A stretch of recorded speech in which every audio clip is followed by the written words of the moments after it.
It's like it still hasn't sunk in. Yes, we still have Arc-Tempered Volcano to look forward to, but overall, we finally reached endgame. Iceborne is almost over. The good thing about it is, we have endgame sets. Now, before I go on, I do want to preface this by mentioning that the amount of different sets that can be made is pretty big. There's a slew of different decoration combinations that you can do and different utility skills to serve different purposes, so keep that in mind as I go through the video. These are my own personal multiplayer sets. These are the ones I will be using in a multiplayer setting. I'll also give you my thoughts as to why I chose some of the skills that I do and avoided others.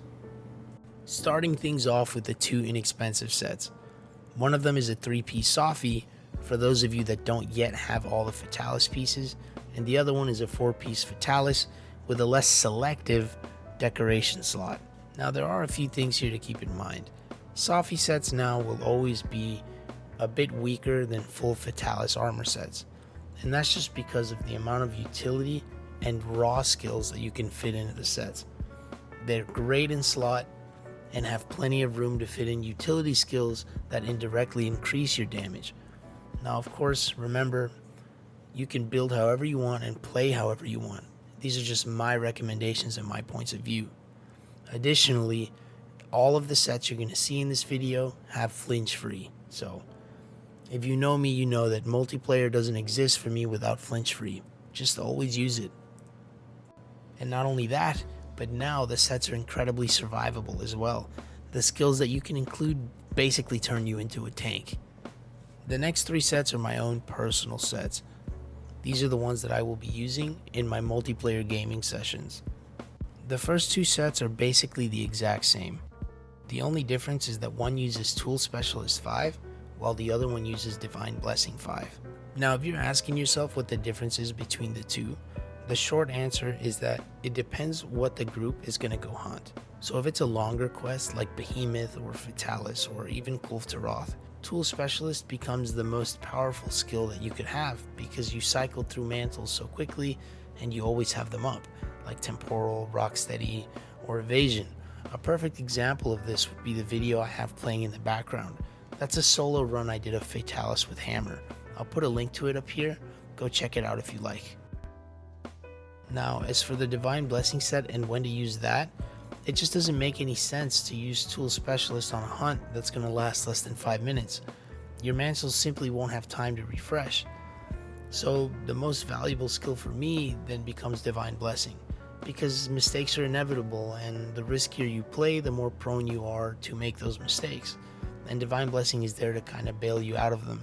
It's a huge damage reduction to the player, and it activates much more often being at level 5.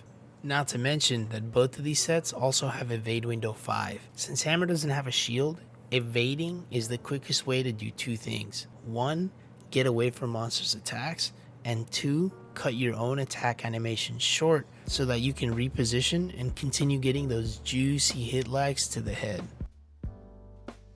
Now this last set is my Guiding Lance set.